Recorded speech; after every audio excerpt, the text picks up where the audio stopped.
Chegou a hora do devocional Gotas de Consolo, com Fernando Peniche. A palavra que eu tenho para compartilhar no dia de hoje para com você é o rico e o Lázaro. Vamos ouvir o que diz no livro de Lucas, capítulo 16 e versículo 19 em diante, que diz assim: Ora, havia certo homem rico que se vestia de púrpura e de linho finíssimo, e que todos os dias se regalava esplendidamente. Havia também certo mendigo, chamado Lázaro, coberto de chagas, que jazia à porta daquele, e desejava alimentar-se das migalhas que caía da mesa do rico, e até os cães vinham lamber-se as úlceras. Aconteceu morrer o mendigo e ser levado pelos anjos para o seio de Abraão.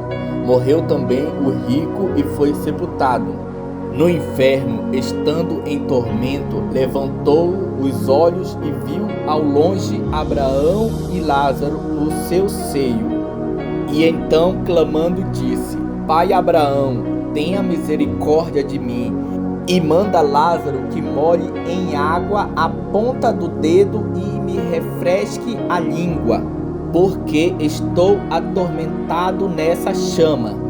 Disse, porém, Abraão: Filho, lembra-te de que recebestes os teus bens em tua vida, e Lázaro igualmente os males. Agora, porém, aqui ele está consolado, tu em tormentos. E, além de tudo, está posto um grande abismo entre nós e vos, de sorte que os que querem passar daqui para vós e outros não podem, nem os de lá passa para nós. Então replicou: Pai, eu te imploro que mandes a minha casa paterna, pois tenho 5 irmãos, para que lhe dê o testemunho, a fim de não virem também para este lugar de tormento. Respondeu Abraão: Eles têm Moisés e os profetas, ouça-nos. Mas ele insistiu: Não, pai Abraão, se alguém dentre os mortos for ter com eles, arrepender-se-ão. Abraão, porém, lhe respondeu: Se não houve a Moisés e aos profetas, tampouco se deixarão persuadir, ainda que ressuscite alguém dentre os mortos.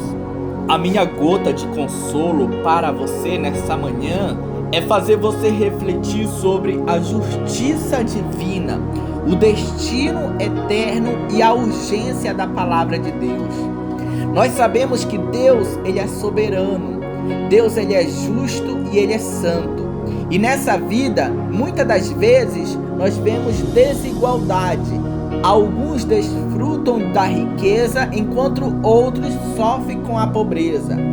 Mas nessa história nos faz lembrar que a justiça de Deus não falha. O rico confiou em seus bens, em sua riqueza, vivendo uma vida para si, sem compaixão. Enquanto Lázaro, mesmo sofrendo, permaneceu diante de Deus. A morte revelou a verdadeira justiça. Quem parecia ser grande foi humilhado, e quem parecia pequeno foi exaltado. Eu quero te perguntar: como você tem usado o que Deus te deu? O rico que viveu para si mesmo, não tendo compaixão, acabou vazio diante de Deus. Mas Lázaro, que sofreu na terra, escolheu confiar no Senhor, e ele foi consolado no seio de Abraão.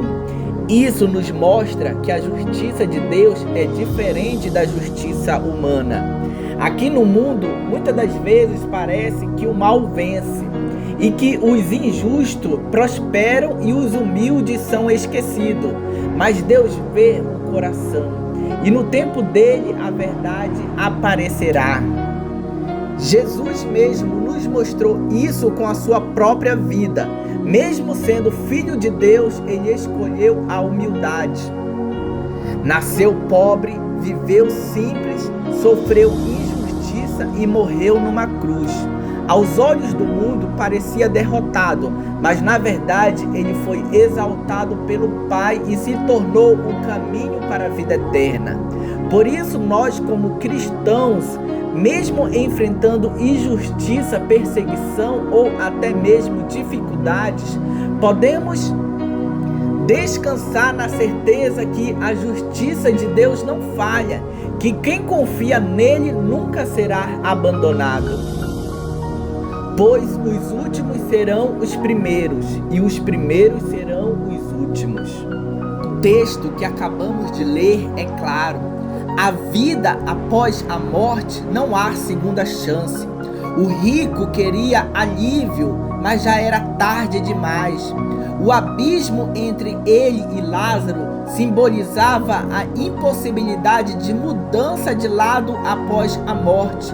Isso nos mostra que a nossa escolha agora determina o nosso destino eterno. A pergunta que eu te faço nessa manhã é: você está vivendo apenas neste mundo ou se preparando para a vida eterna? Outra questão que eu quero que você reflita é sobre a urgência de ouvir a palavra de Deus. O rico implorou para avisarem aos seus irmãos, mas Abraão disse: ele tem Moisés e os profetas, ouça-nos. Isso significa que a palavra de Deus é suficiente para nos guiar para a salvação. Muitas pessoas nos dias de hoje pedem sinais, milagres, maravilhas para crer em Deus, mas ignoram a Bíblia, que é a palavra. E Jesus afirmou: se nós não ouvirmos a palavra agora, nada nos convencerá depois. Deus, ele nos fala através da sua palavra. O tempo da graça é hoje. Quem endurece o coração agora, dificilmente acreditará depois, mesmo diante de milagres. Por isso, precisamos ficar atentos, de coração aberto para ouvir a voz de Deus, porque Ele nos chama todos os dias à conversão, à fé e à misericórdia. Eu quero orar por você e com você nessa manhã, amém? Senhor nosso Deus, nosso Pai, hoje nós queremos te agradecer porque o teu plano de salvação foi cumprida na cruz do Calvário por meio do sacrifício do teu Filho amado, Jesus Cristo. Reconhecemos, Pai, que nós não precisamos ver para crer, pois cremos firmemente que o Senhor é soberano, fiel e justo. Perdoa-nos, Senhor, porque muitas das vezes endurecemos o nosso coração diante da Tua palavra, mas queremos ouvir a Tua voz hoje, enquanto estamos vivos, para nos arrependermos de nossos pecados, porque nós sabemos que depois da morte não haverá mais oportunidade. Por isso nós queremos nos render diante do Teu chamado. Obrigado pela igreja, que é o corpo de Cristo, a qual nós fazemos parte. Nos dai-nos coragem para pregar a Tua palavra com amor e com verdade. Obrigado também, Espírito Santo, que nos convence do pecado, da justiça e do juízo, e nos guia no caminho da vida eterna. Eu te apresento, Senhor, cada pessoa que está ouvindo essa oração e esse devocional. Eu oro especialmente por aqueles que têm gastado a sua vida por aí, pelos prazeres do mundo, sem se preocupar em fazer a Tua vontade ou dar atenção à Tua justiça. Senhor, desperta corações para ouvir com urgência a Tua palavra hoje, porque depois da morte não haverá mais tempo para o arrependimento. Toca em cada vida com Teu Espírito Santo, para compreender a realidade do destino eterno, porque ninguém despreze a salvação tão grande que foi conquistada na cruz do Calvário por Jesus Cristo. Dê-nos um coração quebrantado, que busca primeiramente o Teu reino e a Tua justiça, para que nós possamos ser encontrados fiéis diante de Ti. É isso que nós te pedimos e nós te agradecemos em nome de Jesus. Amém.